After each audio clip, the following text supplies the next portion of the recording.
Tala falava o tala mai Ausetalia. O le a whaleau ngaina le whainga mano Ausetalia le lisi le Russian Federation mo se no fuanga na lua le ofisa o le atunu e whai ai au tafa ne lama o le mauta o le Parliament Canberra. O le Parliament Australia Anthony Albanese na whai sana whailoa inga matustala i le tau na leila mai ia whailoa ai le atulanga ma wai ai nei se ai inga po se tūra whono le a whailoa mai ma pāsia i le moto sui le so ma le senate tūsa o le nei mata upu. E mai le pānemia ua maua e le malo fautuanga manino tau le puipuinga i le tūranga la matia i eisea ofisa fōua Lucia i le no whanga e pēna tarasangaina e la tāne i le moto le pānemene. Lo iai pia lava le isi ofisa o Lucia i le atunu o lo i le whaitua Griffith ma whai mai le pānemia o lo ngā ioi nei e wha mautu le whai unga i le mata upule nei ma o le whai unga ua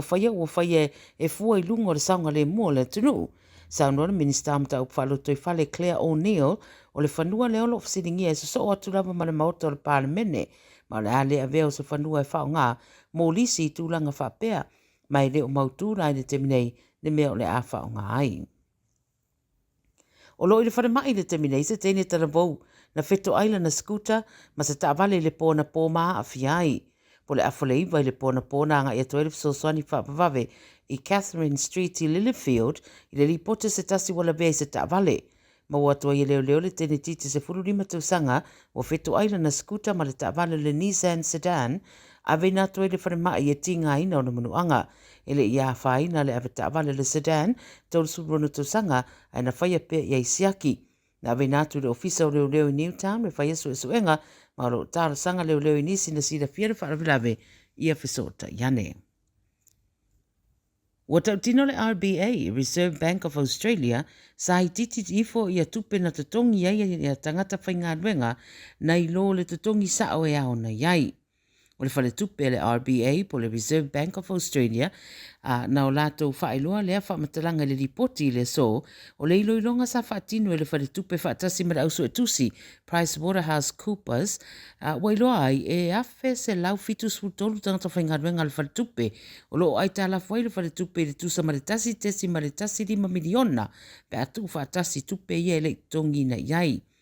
Whai mai le whale tupe o le tele o mea ia e le isao na tutongi e mafua mai le sao na whao popo o benefiti tau ngā luenga i tangata sa ngā lue mo le company. Sa noa sa lato so upu o lo fuafua le whale tupe toi tutongi uma tupe ia i tangata whai ngā luenga wa afia ma ua whai loa fo i lea tūlanga le komesina o suru whainga ma iuni o tangata whai ngā luenga.